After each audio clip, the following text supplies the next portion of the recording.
शैतान सबसे पहले आपके विश्वास को परखेगा, आपके विश्वास को तोड़ेगा, आपके मन में शक लाएगा, क्योंकि वो जानता है शक से की हुई कोई प्रार्थना का जवाब परमेश्वर कभी नहीं देता।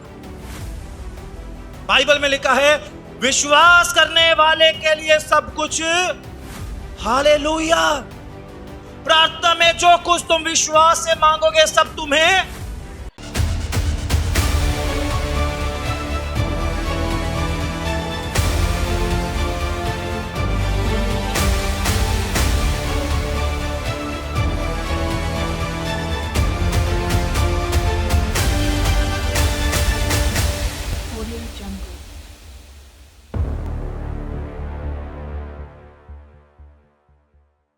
सबको जय मसीह की। कितने लोग खुश हैं आज प्रभु की उपस्थिति में आकर? एक बार जोरदार तालियां पवित्र प्रभु यीशु मसीह के लिए बजाएंगे। हालेलुया।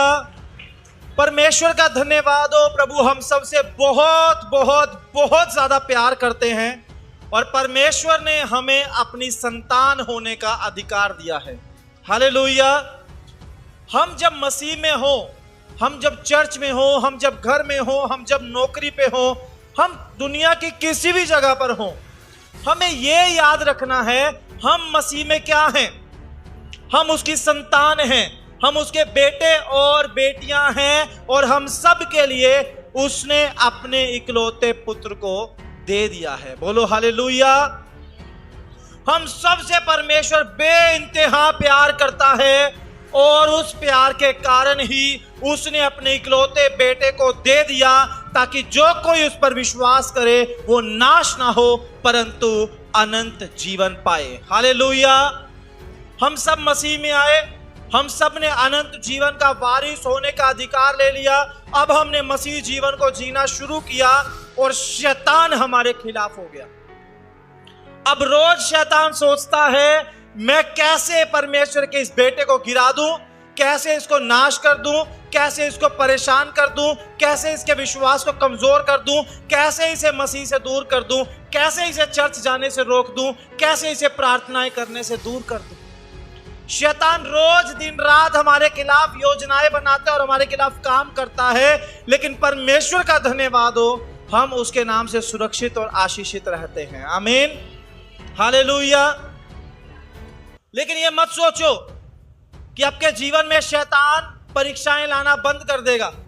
वो अपना काम बहुत अच्छे से करता है, रोज करता है, बिना रुके करता है। कुछ लोग सोचते हैं मसीह में आ गया परीक्षाएं नहीं आएंगी। मैं एक प्रभु के दास को सुन रहा था, वो बोलते अगर तुम मसीह जीवन जी रहे हो और तुम्हारे जीवन में परीक्षा नहीं आ रही, तुम्हारे खिलाफ शैतान नहीं हो रहा, तो तुम ठीक मसीह जीवन नहीं जी रहे।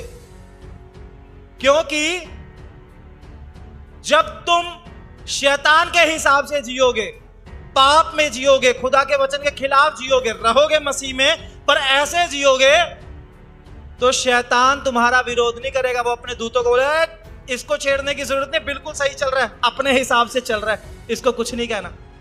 पर जैसे ही आप मसीह के हिसाब से चलना शुरू करोगे, वचन के हिसाब से अपने आप को चेंज करना शुरू करोगे, प्रार्थनाओं को बढ़ाओगे, उपवास रखने शुरू करोगे, शैतान तुरंत अपने दूतों को आपकी जिंदगी में डिस्टर्ब करने के लिए भेजना शुरू कर देगा। क्योंकि अब आप उसके खिलाफ जा रहे हो, अब आप उसके खिलाफ काम करना शुरू हो चुके हैं, अब आपने उसको तंग करना शुरू कर दिया है, तो वो भी आपको तंग करने के लिए पूरी तरह से पूरी जान लगा देगा। हालेलुया। कुछ लोग बोलते हैं पास्टर जी जब भी हम उपवास रखते हैं हमारे जीवन में कोई ना कोई परेशानी आ जाती है, बड़ा दुख आ जाता है, बड़ी चिंताएं हो जाती है, पास्टर जी हम क्या करें?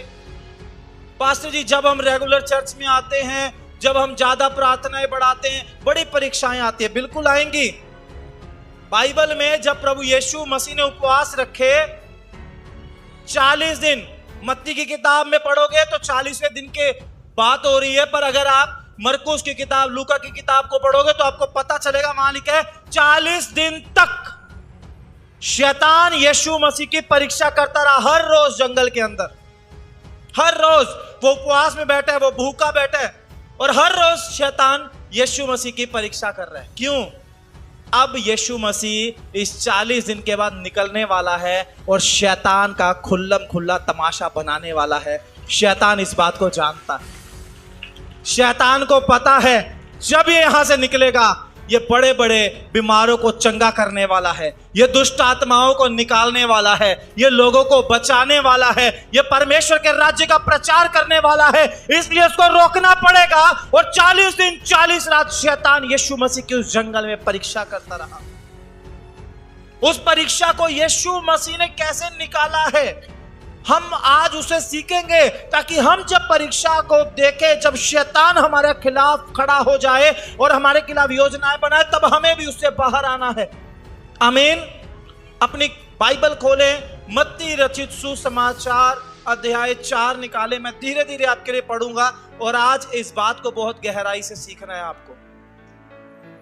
मत्ती रचित सुसमाचार, गॉस्पेल ऑफ मैथ्यू चैप्टर 4 अध्याय 4 उसका 1 वचन से हम पढ़ेंगे और धीरे धीरे आज इससे सीखेंगे। यहां लिखा है, तब आत्मा यीशु को जंगल में ले गया ताकि इब्लीस से उसकी परीक्षा हो। वह 40 दिन और 40 रात निराहार रहा। तब उसे भूख लगी। तब परखने वाले ने पास आकर उससे कहा, यदि तू परमेश्वर का पुत्र है तो कह दे कि ये पत्थर रोटियां बन जाएं। यीशु ने उत्तर दिया, लिखा है, मनुष्य केवल रोटी ही से नहीं परंतु हर एक वचन से जो परमेश्वर के मुख से निकलता है जीवित रहेगा। बोलो हालेलुया। पहली परीक्षा यीशु मसीह के जीवन में क्या आई है? यीशु मसीह भूखा है, 40 दिन से कुछ खाया नहीं है, वो निराहार है, उसको बहुत तेज भूख लगी है। और शैतान आया, शैतान उसके मन में डाउट डालता, उसके मन में शक डालता, अगर तू परमेश्वर का पुत्र है, क्या बोलता है? यदि तू परमेश्वर का पुत्र है। यीशु परमेश्वर का पुत्र है या नहीं है? है या नहीं है? है। लेकिन शैतान क्या बोल रहा है? यदि तू परमेश्वर का पुत्र है तो इन पत्थरों से बोल ये रोटियां बन जाएं। तू तो परमेश्वर का पुत्र है, तेरे बोलने से तो सब कुछ हो सकता है। तू बोल इन पत्थरों को ये रोटियां बन जाए। तू इतना भूखा है, तुझे भूख लगी है, पत्थरों को बोल रोटियां बन जाएं और रोटियों से अपना पेट भर ले। तुझे इतनी ज्यादा भूख लगी है।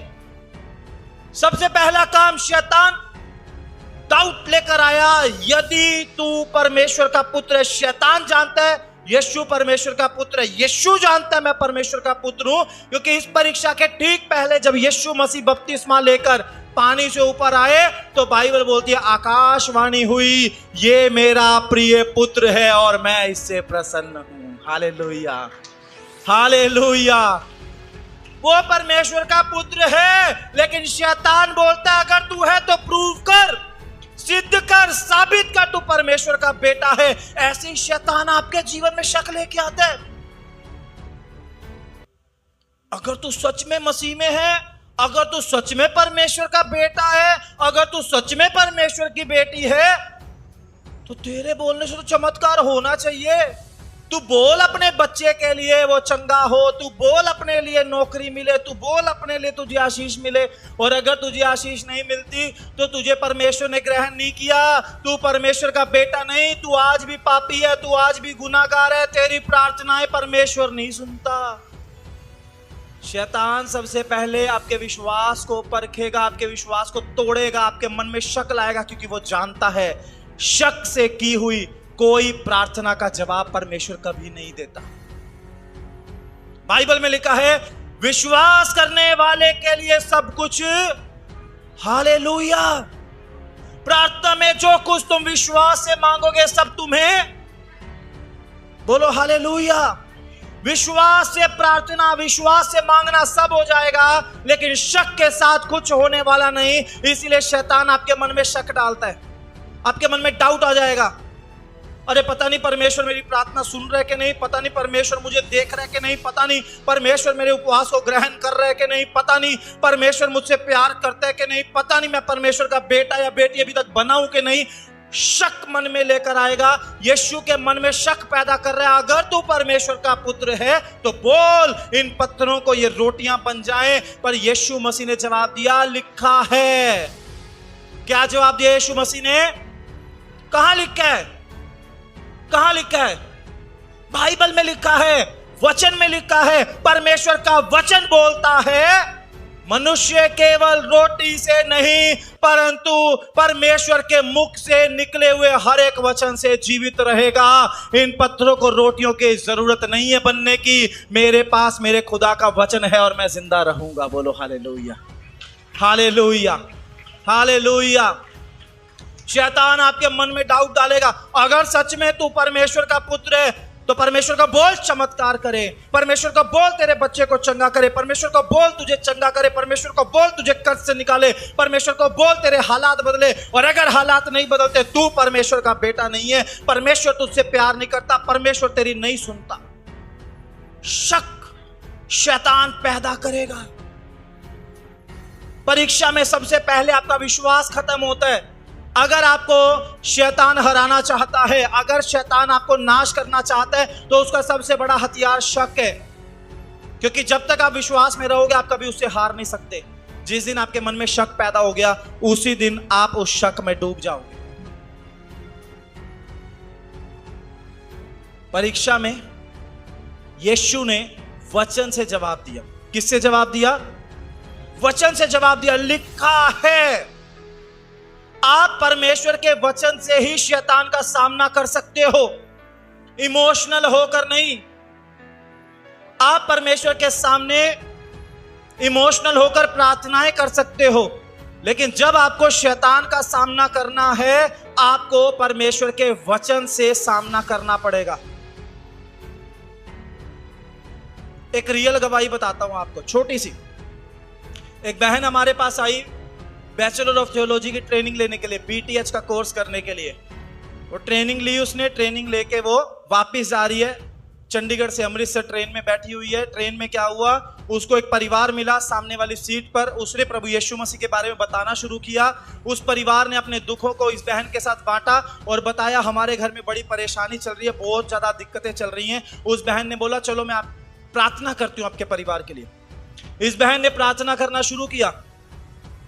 जब इस बहन ने प्रार्थना करना शुरू किया, सामने वाली सीट पर जो फैमिली थी उनकी एक लड़की थी, उस लड़की में दुष्ट आत्मा आ गई। दुष्ट आत्मा प्रकट हो गई। दुष्ट आत्मा ने चिल्लाना शुरू कर दिया। सारी ट्रेन के लोग देख रहे हैं। ये बहन बोल रही है दुष्ट आत्मा मैं तुझसे कहती हूँ निकल, मैं तुझसे कहती हूँ निकल, मैं तुझे बोलती हूँ निकल, मैं तुझे आज्ञा देती हूँ निकल। और दुष्ट आत्मा निकल नहीं रही। अब इसने फोन किया, पास्टर जी ऐसा ऐसा हो गया और दुष्ट आत्मा निकल नहीं रही। हमने बोला चलो कोई बात नहीं, फोन स्पीकर पे लगाओ। दुष्ट आत्मा के लिए निकलने के लिए हमने दुआ की।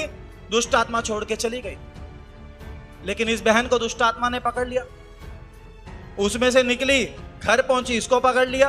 अब इसको क्यों पकड़ा जानते आप? क्योंकि जब ये दुष्ट आत्मा को निकलने के लिए बोल रही है, ये बोल रही है मैं तुझे आज्ञा देती हूं निकल। कौन है तू? हम कौन है? हम यीशु मसीह के बेटे और बेटियां हैं, पर सामर्थ यीशु के वचन में है, सामर्थ यीशु के नाम में है। इसलिए जब भी दुष्ट आत्मा को डांटना है तो वचन से डांटना है। दुष्ट आत्मा तुझे यीशु मसीह के नाम से अपने पैरों के नीचे कुचलते हैं और यीशु मसीह के नाम से तुझे आज्ञा देते हैं उसमें से निकल जा। आमीन। हमारे कहने से नहीं, परमेश्वर के वचन से वो दुष्ट आत्मा निकलेगी और लोगों के छुटकारे होंगे यीशु के नाम से। आमीन, हालेलुया। अगर आप भी अपने जीवन में ऐसे चमत्कार देखना चाहते हैं तो आप आ सकते हैं लिविंग ग्रेस चर्च दिल्ली में, जो एड्रेस आपको अपनी स्क्रीन पर शो हो रहा है। इस एड्रेस पर आपको आना है। अधिक जानकारी के लिए आप दिए गए नंबर पर संपर्क कर सकते हैं।